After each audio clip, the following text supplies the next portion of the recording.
Author's forward.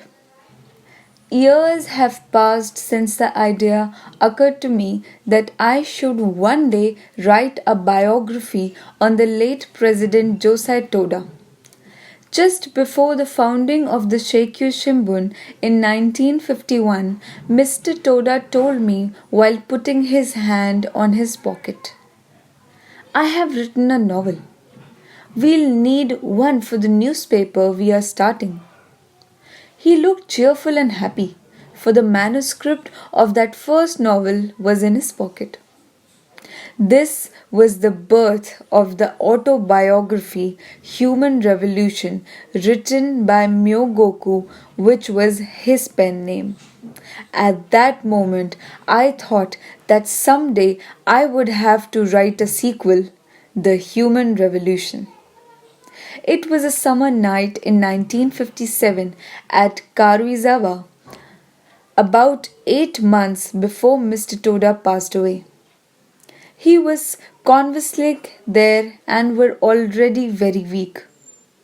After giving me instructions on various matters, Mr. Toda mentioned his autobiography which had just been published.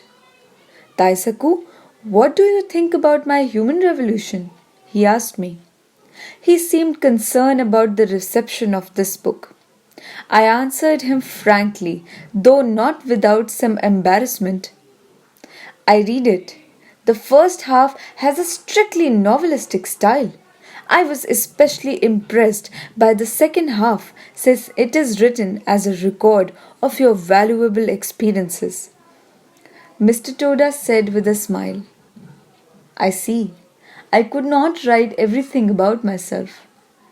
In his smile, I realized it was my mission and his expectation that I should transmit his spirit accurately to posterity.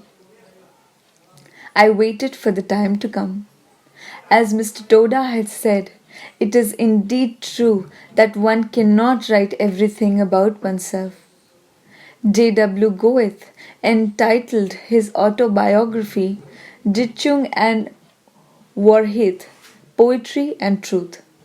We have to admit that Goethe was an honest man, because everything that meets our eye is not necessarily the truth.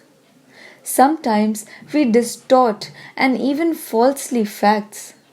This is a matter of vital importance which taxed the imagination of Goethe and every other competent author.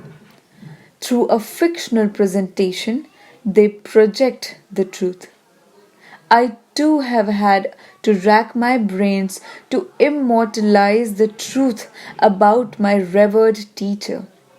I think several hundred people will appear in my novel, and I hope you will understand that they will all appear in the novel under assumed names, except the first president Tsunesaburo Makiguchi and second president Josei Toda.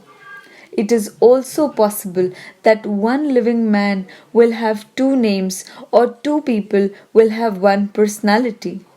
It may also happen that three characters will be combined into one, or that one man will represent countless others. In any case, a great revolution of character in just a single man will help achieve a change in the destiny of all mankind. This is the main theme of my story. I hope my readers will understand that this biographical novel will be complete in more than 10 volumes, and I heartily beg for your continued support. Daisaku Ikeda, 2nd December 1964.